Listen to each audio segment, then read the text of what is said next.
नमस्कार मित्रों मैं डॉक्टर राधाकृष्ण आपका स्वागत करता हूं आपके YouTube चैनल स्वास्थ्य सूत्र में। आज का मेरा विषय है दूध की उपयोगिता। आप जैसा देखते हैं कि दूध को लेकर कई तरह की भ्रांतियां, कई तरह के मत और कई तरह के थ्योरीज आजकल प्रचलित हैं। भारत के बहुत सारे स्वास्थ्य विशेषज्ञ हैं जो दूध को लेकर ऐसा प्रचलित कर रहे हैं कि दूध आदमी को प्रयोग नहीं करना चाहिए।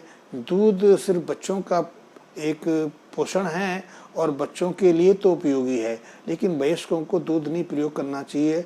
दूध के कारण ही वयस्कों में diabetes, heart stones, kidney stones या दूसरी बीमारियां पैदा हो रही हैं।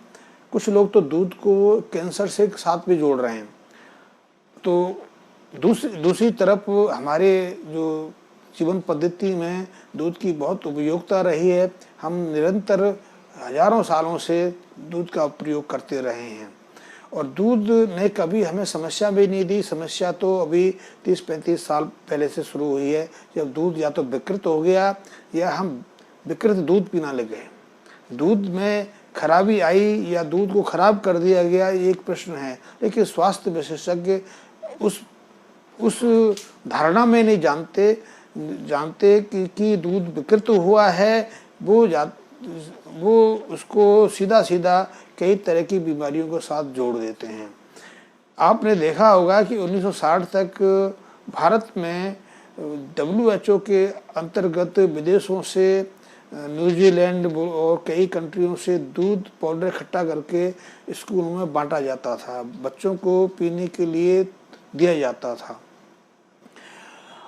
विदेश का दूध, वहाँ दूध कैसे पैदा किया जाता है, कैसे उसको पैक किया जाता है, वो एक अलग बात है, लेकिन हमारे यहाँ दूध को पैक करने की परंपरा ही नहीं रही। हम तो दूध सीधा ताज़ा ही पीते रहे हैं।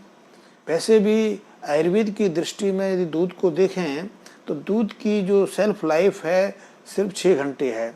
ज़्यादा से ज़्यादा दूध को हम 6 घंटे तक प्रयोग में ला सकते हैं, उसके बाद दूध वैसे ही खराब हो जाता है। तो फ्रिज के आने से, रेफ्रिजरेटर उपलब्ध होने से अब लोग दूध को कई दिन तक संभाल के रखते हैं। पहले तो ऐसी कोई परंपरा नहीं थी कि दूध को पशु से निकाला, उसका दूध दोहा और 5-6 घंटे में उसको प्रयोग कर लिया। 1-1.5 घंटे तक बिना उबाला भी वो चलता है, लेकिन 4-5 घंटे उसको रखना हो तो दूध को धीमी आग पर उबालना जरूरी है। इस दूध को ज़्यादा समय तक आप रखना है तो उसे आप दही बना के प्रयोग कर सकते हैं, क्योंकि दही की भी सेल्फ लाइफ ज़्यादा नहीं है।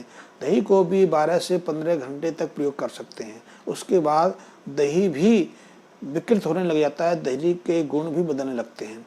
यदि दूध को हमें ज़्यादा देर सुरक्षित रखता है, दही को भी ज़्यादा सुरक्षित रखना है, तो दही को हमें फिर मथना पड़ेगा, उसे मक्खन का अंश अलग निकालना पड़ेगा, हमें छाछ अलग निकालनी पड़ेगी। मक्खन को भी यदि ज़्यादा सुरक्षित रखना है तो फिर मक्खन को गर्म करके आग पर उबाल कर हमें उसका जो फैट अंश है, जिसे हम घी कहते हैं, वो अलग करना पड़ेगा। और घी को हम 6 महीने तक प्रयोग कर सकते हैं। 6 महीने तक तो हम उसको खाने के उपयोग में ला सकते हैं। वैसे 6 महीने तक घी को खाने के प्रयोग में नहीं लाना चाहिए। घी का ज़्यादा से ज़्यादा 3 या 4 महीने तक प्रयोग करना चाहिए। और यदि 6 महीने से पुराना घी हो जाए तो वो औषधीय रूप में काम आता है, और ऐसा घी तो हजारों सालों तक सुरक्षित रखा गया है। ये परंपरा हमारे यहाँ रही है। तो घी में विकृति नहीं है, दही में विकृति नहीं है, मक्खन में विकृति नहीं है, दूध में विकृति नहीं है। विकृति है कि जो उपलब्ध हो रहा है। अब जैसे भारत में देखें तो आज भारत दूध प्रोड्यूसर कंट्रियों में 1 नंबर स्थान पर है। भारत में हर साल 15 करोड़ टन दूध पैदा होता है, लेकिन दूध होता किससे है ये देखना महत्वपूर्ण है, क्योंकि डेयरी जो दूध को पूरे देश में वितरित करती हैं उनकी एक अलग प्रक्रिया है, और हम जो दूध प्रयोग करते रहे उसकी एक अलग प्रक्रिया है। हम दूध प्रयोग करते थे, सीधे पशु से लेते थे, पशु से लेकर उसको या तो हम बिना उबाले ही प्रयोग कर लेते थे उसको, या फिर दूध को गर्म करके विभिन्न तरह से प्रयोग में लाते थे। लेकिन डेयरी तो दूध को संग्रह करते हैं कई तरह के प्रक्रियाओं से उसे संग्रह करके अपने जो प्रोसेस यूनिट में ले जाते हैं, वहाँ दूध को एकाएक 200 डिग्री तक गर्म करते हैं, फिर एकाएक उसे ठंडा करते हैं, ठंडा करके 5 या 6 डिग्री पे लेके आते हैं। ऐसे वो पॉस्चराइजेशन क्रिया कहते हैं। इस क्रिया से दूध हफ्तों तक सुरक्षित रहता है। हफ्तों तक नहीं, अब तो उसको महीनों तक सुरक्षित रखा जाना लगा है। लेकिन ऐसी प्रक्रिया में दूध के साथ क्या होता है, इसे तो वो अध्ययन नहीं करते, या अध्ययन करते भी हैं तो उसके बारे में तो पब्लिक को नहीं बताते, या उस दूध के प्रयोग से हमारे ऊपर क्या असर होता है या सेवनकर्ता को उसका क्या सामना करना पड़ता है, उसके बारे में तो ज़्यादा जानकारी नहीं है।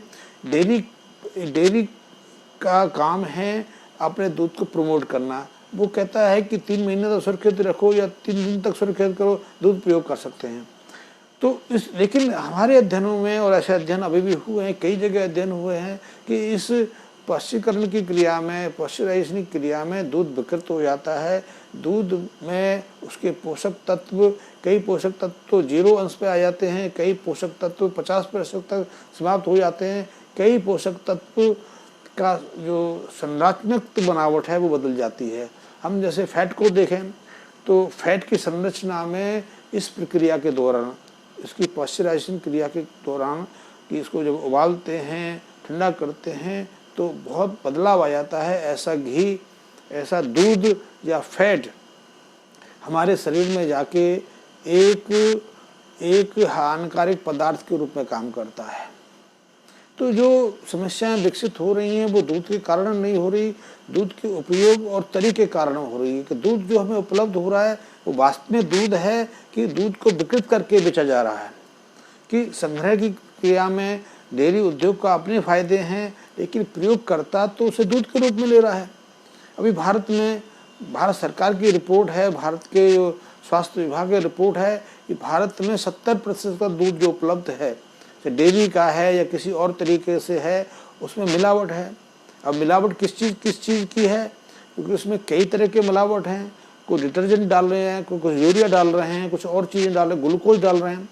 अब ये दूध हमें दिखता दूध है, लेकिन दूध तो नहीं है। दूध के नाम पर जब कोई पिएगा तो उसके साइड इफ़ेक्ट्स होंगे, विकृतियाँ होंगी, बीमार पड़ेंगे।